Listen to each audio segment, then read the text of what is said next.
everybody, and welcome to a regular scheduled meeting of the Pearsall City Council located at 214 South Ash as of today, September 13th, beginning at 6 p.m. City Secretary, would you call a quorum, please? Recording in progress. Ben Briscoe, Here. Davina Rodriguez, James Leal, Ramiro Treviño, Here. Sonia Hernandez, Rachel Garza, Tiffany Talamantes, Lionel Gandara. Here. Okay, we do have a quorum. With this, we'll stand and give a invocation and pledge. Councilman Gandara, would you lead us in prayer, please? Heavenly Father, we thank you for these tribes. Thank you for this day you give us, Heavenly Father. Thank you for your grace and your mercy, Lord. Lord, as we come together to do business for the city of Pearsall, Heavenly Father, let it be with knowledge and wisdom, Heavenly Father, that we do the right thing, Heavenly Father, for all citizens. We thank the council, the mayor, the city manager, staff, and the citizens of Pearsall that are here presently, Heavenly Father. Thank you, Lord, for everything you do for us. In your precious name, we pray. Amen. Thank you. Sonia? To the flag of the United States of America and to the republic for which it stands, one nation, under God, indivisible, with liberty and justice for all. All right, thank you. Everybody be seated. City Secretary, do we have any citizens to be heard? Yes, sir, we have a total of 3. Okay, and first on the list, folks, the way we'll do this is when the city secretary calls your name, you'll walk to the podium, announce your name and your address, and you have 3 minutes to address the council. Okay. First up is Mr. Reynaldo M. Treviño.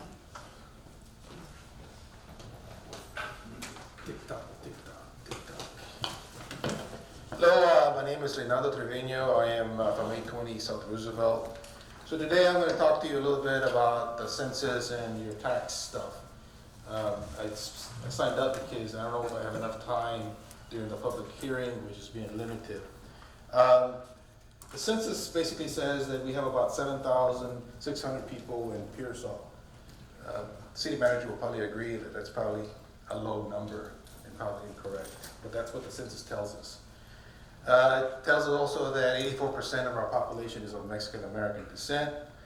It also tells us that the median value of housing unit is $76,000, which is probably also incorrect. As you well know, that a house these days is not going to cost you $76,000. If you want a new house, it'll probably cost you $150,000 plus. And if you want a real nice house, it'll probably cost you more like $300,000. So the census is a little bit off.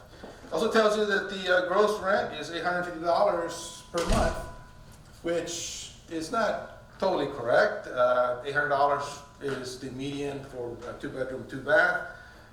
Plus, you have to pay your electric bill and your utility bill, which probably take you close to $1,000 per month. And the reason I bring that up is that as you raise taxes, that is a concern. And the majority of the population, 68%, have a high school diploma or less. In fact, it's probably higher than that. It's more like 70% or 80% of the population has a high school diploma or less. In terms of the economy, the poverty level basically tells you where we stand, which basically presents a problem when it comes to our low tax base. The median income for our families is approximately $46,000. Which is about right. I mean, that's what they pay a constable, a deputy, a jailer, a staff or a worker at the courthouse. Going through the budget, and I probably have another minute or less. First of all, I'd like to commend the manager. This letter is very informative, a lot more informative than the county gives me, by the way. And by the way, the county does get, even though you get about, $10 million, the county gets $15 million. And for $15 million, I get no letter, and I get a letter here. So I'm really impressed with the city manager. There are some minor glitches on the letter, but overall, I think the letter is very, very good in terms of the letter. The census defines Pearsall as Pearsall, and then they also define us as North Pearsall. So I don't know really what Pearsall is anymore. Is it Pearsall, North Pearsall, the part that we annexed? So there's a big question in terms of how they interpret that. In terms of the rate, we will talk about that during our public hearing. Thank you very much. I appreciate it. Thank you, Mr. Trevino. Next up, City Secretary. Margie Gonzalez.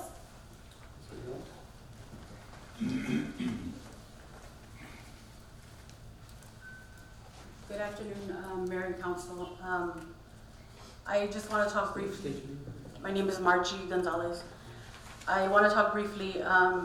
This past weekend, I paid $350 to rent the Civic Center for a birthday party that was very, very over the roof. So when an employee went to open the Civic Center for me, we were surprised with rat poop all over. It was taken care of that day. The day after, the day of the event, we went back. I had vendors coming in from San Antonio, and I was called. We cannot put anything on the tables. There is still poop, and it's coming from the ceiling. The city worker was very, very diligent. He was very, very supportive. He was helping me. We were cleaning, and I've called, and I have no response. But my understanding is that it's been taken care of, but I paid $350 to clean rat poop. I have pictures, and I have not blasted it on Facebook because my party is trending on social media. But it's an embarrassment because I paid $350. The city of Pearsall invested so much money into that facility, and we did not eat. We were constantly checking tables. We were asking everybody if it was okay, are they okay? We were afraid that poop was gonna fall from the ceiling. So I know it's been addressed now, but maybe for the future, somebody needs to go before we show up and not be surprised with rat poop. Thank you. Thank you. City Secretary. The last is Tony Perez.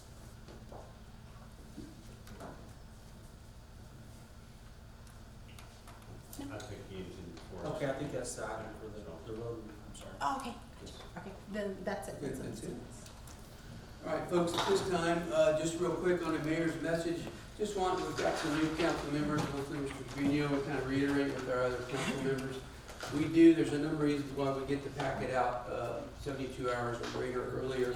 So just want to remind you guys, last time we had a lot of questions, and want you guys to be sure that you go over that report so that if you have questions, you can get with the city manager and we can get those questions addressed better. I know there were some questions that we could have got the answers, but we had to dig to get them. So I just want to remind you guys, please, and that's what he's here for you to ask questions if you have it. Welcome. Please show that at 6:07, Councilwoman Rodriguez is present. And then also, folks, we're going to vote on the tax rate. And as you guys know, I know mayor does not vote except in the case of a tie. I think it's really important that the citizens and the employees and the staff know how the mayor feels. So my support for or against will be recorded on there. It's just nothing more. It's not a vote. It doesn't carry weight unless there is a tie. But again, I will be either showing support for or showing support against, so the citizens know where I feel. And I think it's important that you all know where I feel. But just wanted to reiterate that. It'll show up as a vote, and I'm going to ask the city secretary to change that to support for or against. And with that, that is all that I have. With this, we'll move on to our public hearing. This is item 6A on, it is now 6:08. We are in an open public hearing. This is on the proposed tax rate of 0.88 cents per $100 valuations for the 2022 tax year. This proposed rate is greater than the no new tax rate. This means the city of Pearsall is proposing to increase taxes for 2022 tax year. This is a public debate. Anybody that's wishing to speak, please come forward, state your name, and we will allow you 3 minutes. Welcome. Like I was saying, I was limited by the 3 minutes. I'll see if I can be fast here. First of all, I'm against the tax rate increase. There's a lot of questions that I had. Public information officer, a 30% increase. Service center, 146% increase. The definition of a utility fund versus a sanitation fund is not clear in the letter. As far as the gas, not even sure if we are robust enough to handle another freeze. The ARP brought $600,000 from President Biden in the Congress, and that helped the city considerably. In terms of how that helped, I'm not really sure. I think it's in the letter. In terms of the city plans, we're increasing our fund balance. I'm not sure why we're doing that. We have a 5-year five-year plan, of which I'm not sure of the priorities, but that's in the strategic plan, I am sure. As far as the outcome and the pillars of what we're going to be doing, the strategic plan is defined. I'm not sure what that is. The pilot agreement was basically for South Texas Electric Cooperative. It was unclear. I think it was discontinued. Debt obligations, we pay 24% of our funds for debt. As far as the sanitation, again, it's unclear what we call a utility. First we call it a utility fund, then we call it a sanitation fund, and then I'm not sure, but we do have a sanitation fund, which is strictly the garbage. In the terms of the parks, we excluded Moreno Park. We put Victor Trevino Park, Polo Pateño Park, but we did not include Moreno Park as far as trying to fix in terms of our particular needs. So with that being said, I think overall the budget, again, the letter was very articulate, very informative, but with all the funds that you've got and with the low, medium base, I'm still not sure, like the county, why we would increase our taxes when the tax values of our homes is going up. Appreciate it before my 3 minutes expires. Thank you very much. Thank you, Mayor? Mr. Trevino. Yes, hold on just a second. Is there any other citizen that would like to speak before we go? Come forward, please. Mayor, I would like to make a comment in regards to his. Go ahead, Councilwoman. I would like to ask legal counsel, when we're up for a public discussion, we're not limited to time, are we? It depends on council. Council has the authority to determine time limitations on each speaker for the sake of efficiency. So if you guys have adopted a formal policy that limits time speaking to certain 3 minutes, you can abide by that, but it is your discretion to allow citizens Because I think our charter only states that we limit for citizens to be heard. During an open forum like this, we're able to allow the people to speak without rushing through something, because this is an open forum for the people. Yes, ma'am, that's accurate, and so it's within y'all's discretion to allow them to speak a little bit more. Okay, thank you. Council, in light of that, is it at the mayor's discretion? Yes, that would typically be who it falls on, since the mayor is the one who's in charge of the meeting. However, council can always adopt a policy that would limit or, allow specific timing. Are you aware of any policy in place? Not at this time. Okay, Besides this time, the we're charter. gonna limit to 3 minutes per speaker. Ms. McLaughlin, please continue. That's why Bobby should be here, because he's the one that knows our charter. So if you could get on the phone with him or send him an email Yes, in ma'am, regards to right that. Thank you. Council, again, my name is Margie Gonzalez. I am against the proposed tax increase. Reason being that we are in the middle of a pandemic. I don't know who decides that we're coming to the end of a pandemic. We're not. People are still dying. Just because the masks are off doesn't mean that the pandemic is over. People are still dying. So it might take us about 2 years to recover from this pandemic. But at the same time, we're going through inflation. So I don't consider myself, I live in Pearsall, so I don't consider myself middle class. I'm poor.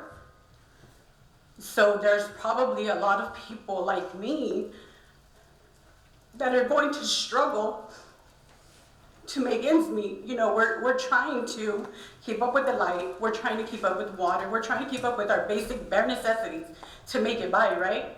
But then you have the governor, so how do you constitute a tax increase when you have the governor giving emergency pandemic benefits to low-income people, right?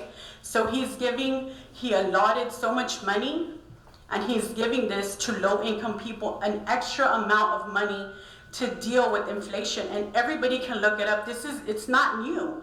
It's been going on for months. So how do you justify tax increase? We have nothing in Pearsall to show as far as economic development. Nothing. The streets still look like trash.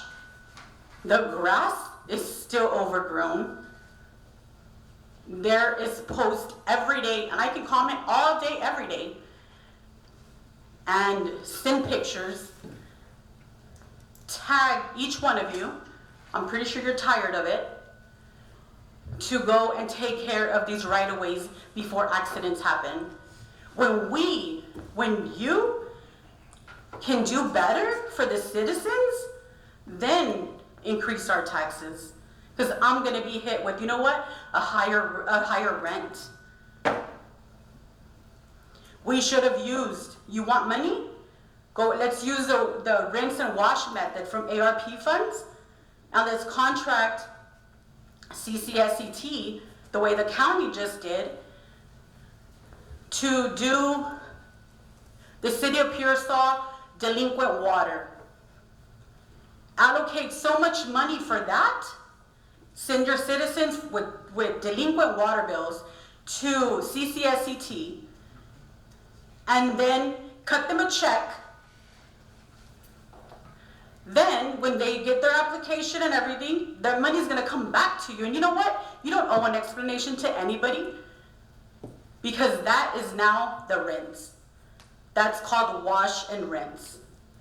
Y'all could do that. All of y'all could do that. Go home, do the research on the ARP funds, and I did it. I sat there and read the 117 pages of it. It shouldn't be just for the streets. Every department should get a piece of that money, not just streets, not just infrastructure. Give back to your community. You want to increase taxes? Do it through ARP funds. Wash and rinse and get it over with. There's your money. It's revenue. Do whatever you want with it. Okay. Is there any other citizens that would like to speak? Other citizens? Ray, if you would like another 3 minutes, I'll give you another 3 minutes. Really? That's so generous, Mayor. I'm feeling generous today.